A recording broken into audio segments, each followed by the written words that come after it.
नमस्कार। अटल सुरंग देश को समर्पित। मोदी ने किसान और सेना की मजबूती को लेकर साधा निशाना। दोस्तों, लाहौल के बासिंदों को आज असल आज़ादी मिल गई। प्रधानमंत्री मोदी ने अटल टनल देश को समर्पित की। यह सुरंग लाहौल के लोगों सहित सेना को भी बल देगी। सेना की लेह लद्दाख में सीमा तक पहुंच आसान होगी। प्रधानमंत्री मोदी ने कोरोना काल के बीच हिमालय में एक साथ 3 कार्यक्रमों में संबोधन किया। अटल टनल के साउथ पोर्टल में अधिकारियों को संबोधित किया।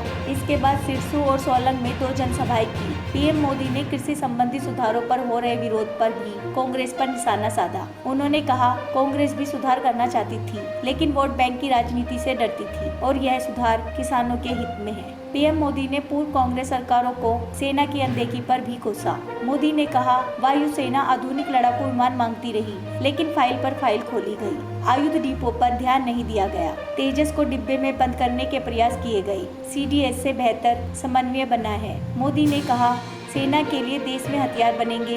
प्रधानमंत्री संस्थानों को बढ़ावा दिया गया है। वह कई विदेशी कंपनियों को बैन किया गया। प्रधानमंत्री ने साउथ पोर्टल से नॉर्थ पोर्टल के लिए खुली जिप्सी में रवाना हुए और मोदी ने आपातकालीन टनल का जायजा लिया। पीएम मोदी ने लाहौल स्पीति जिले में टनल के दूसरे छोर नॉर्थ पोर्टल पर पहुंचकर बस को हरी झंडी दी। इस बस में लाहौल के बुजुर्गों ने सफर किया। प्रशासन ने 15 बुजुर्गों का चयन किया था, जिसमें से 14 लोग बस में सवार थे। पीएम मोदी ने बीआरओ को सुझाव दिया, 1500 ऐसे लोग चिन्हित करें जो अपने अनुभव लिखें। इसमें मजदूरों व इंजीनियरों को शामिल किया। शिक्षा मंत्रालय से आग्रह किया कि तकनीकी शिक्षा से जुड़े विद्यार्थियों से केस स्टडी करवाएं। दुनिया को हमारी इस ताकत का ज्ञान होना चाहिए। पीएम मोदी ने कहा, देरी से लागत 3 गुना बढ़ गई। सीमा क्षेत्र पर कनेक्टिविटी तेजी से होनी चाहिए, लेकिन सेना की जरूरतों को नहीं समझा गया। लद्दाख में दौलत बेग ओल्डी एयर स्ट्रिप 40 साल बंद रखी। ऐसी क्या मजबूरी थी? असम में पुल का काम अटल के समय से शुरू हुआ था। कोसी महासेतु के काम पर ध्यान नहीं दिया गया। हमारी सरकार में पुल पर तेजी से काम किया गया। पीएम मोदी बोले, मेरा बहुत बड़ा सौभाग्य है जो अटल टनल के लोकार्पण का अवसर मिला। बतौर भाजपा प्रभारी हिमाचल से गहरा नाता रहा है। अटल जी जब प्रिणी स्थित आवास पर आते थे तो वह तत्कालीन मुख्यमंत्री प्रेम कुमार धूमल के साथ उनसे मिलते थे। अटल जी से सुरंग निर्माण का आग्रह करते थे और बाद में यही प्रोजेक्ट उनका सपना बन गया। आज यह सपना पूरा हो गया। अभेद पीर पंजाल को भेद कर आज कठिन स्थिति से पार पा गया है। जान जोखिम में डालने वाले जवानों, इंजीनियरों और मजदूरों को नमन करता हूँ। लाहौल के उत्पाद दिल्ली तक पहुँचेंगे। टनल से देश को नई ताकत मिलेगी। देश की सुरक्षा व समृद्धि का बड़ा जरिया है। लंबे समय से मांग होती रही, मगर प्लानिंग का हिस्सा नहीं बना। अटल सरकार जाते ही टनल को भुला दिया गया। 2013 तक मात्र 1.5 किलोमीटर काम हुआ था। ऐसे काम चलता रहता तो 2040 तक काम पूरा होता। 2014 से तेजी लाई गई। 300 मीटर की जगह टनल बनाने की रफ्तार 1300 मीटर प्रति वर्ष हुई। पीएम मोदी ने टनल के लोकार्पण के बाद अंदर अकेले भ्रमण किया। इसके बाद बीआरओ के डीजी से सुरंग के बारे में जानकारी ली। प्रदर्शनी का भी अवलोकन किया। इसके बाद खुली जीप में सवार होकर टनल का भ्रमण किया। इसके बाद रोहतांग टनल के बाहर सामूहिक चित्र लिया गया।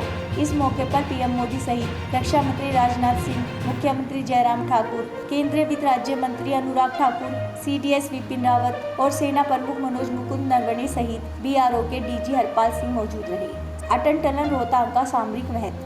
1954 से ही चीन भारत के साथ युद्ध की तैयारी कर रहा था। उसने अपने नक्शों में भारतीय सीमा का काफी भाग अधिकार क्षेत्र में दिखाया था। भारत की सीमा तक चीन ने पक्की सड़कों का निर्माण कर लिया था, अतः उसे सैन्य सामान तथा रसद पहुंचाने में कोई कठिनाई नहीं हुई। भारत की सीमा पर उसके सैनिकों का जबरदस्त जमाव था। युद्ध की दृष्टि से चीन की स्थिति सुदृढ़ थी। चीन पहाड़ी पर था और वह ऊंचाई से नीचे मौजूद भारतीय सेना पर प्रहार कर सकता था।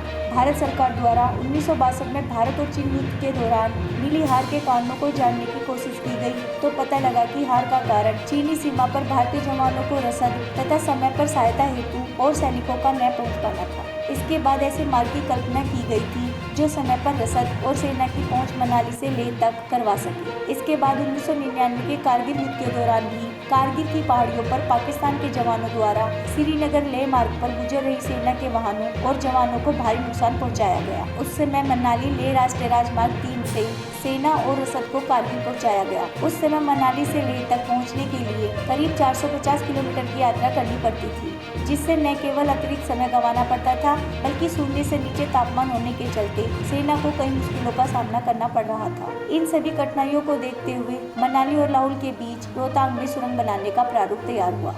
सुरंग को ऐसे मिला स्वरूप।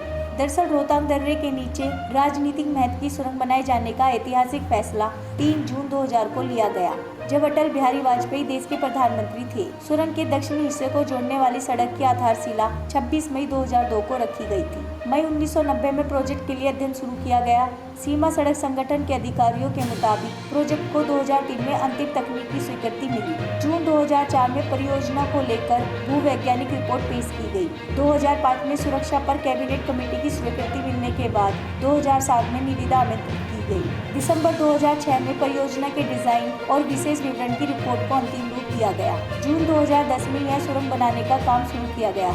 इस परियोजना को फरवरी 2015 में ही पूरा होना था, लेकिन विभिन्न कारणों से इसमें देरी होती रही। मौसम की जटिलता और पानी के कारण कई बार निर्माण कार्य बीच में ही रोकना पड़ा। टनल को बनाने के लिए खुदाई का काम 2011 में ही शुरू हो गया। बीआरओ को गंभीर चुनौतियों का सामना करना पड़ा। पहले 2015 में इस प्रोजेक्ट की समय सीमा थी। बाधाओं और चुनौतियों के कारण यह समय सीमा आगे खिसकती रही, लेकिन बीआरओ ने इस चुनौती का डटकर मुकाबला किया। इन चुनौतियों में निर्माण के दौरान सेरी नाला फाल्ट जोन, जो तकरीबन 600 मीटर क्षेत्र का सबसे कठिन स्ट्रेच शामिल था। यहाँ 1 सेकंड में 140 लीटर पानी निकलता था। ऐसे में निर्माण बहुत मुश्किल और चुनौतीपूर्ण था। सुरंग के दोनों सिरों का मिलान 15 अक्टूबर 2017 में हुआ। शुरुआत में टनल की लंबाई 8.8 किलोमीटर नापी गई थी, लेकिन निर्माण कार्य पूरा होने के बाद अब इसकी पूरी लंबाई 9.02 किलोमीटर है। इसे बनाने में लगभग 3000 संविदा कर्मचारियों और 650 नियमित कर्मचारियों ने 24 घंटे कई पारियों में काम किया। लेह के लिए 4 प्रस्तावित सुरंगें। रोहतांग के बाद अब 12 लाचा दर्रा के नीचे 11.25 लाख चुंगला में 14.77 व तंगल गल्ला में 7.32 किलोमीटर लंबी सुरंगें बन रही है। इससे रोहतांग सुरंग से करीब 45 किलोमीटर, 12 लाचा से 19, लाचुंगला से 31 और तंगल गल्ला से 24 किलोमीटर दूरी कम होगी। सभी सुरंगें बनने के बाद मनाली लेह मार्ग की दूरी करीब 120 किलोमीटर कम हो जाएगी। इस समय मनाली से लेह पहुंचने के लिए 14 घंटे का समय लगता है। रोहतांग टनल 2 घंटे का सफर कम करेगी, जबकि प्रस्तावित टनलों के बन जाने से लेह का सफर 10 घंटे का ही रह जाएगा। पूर्वी लद्दाख पहुंचने के लिए अब 2 रास्ते होंगे। पहला रास्ता कुल्लू मनाली से लेह लद्दाख के लिए होगा, जो इस सुरंग से जुड़ेगा।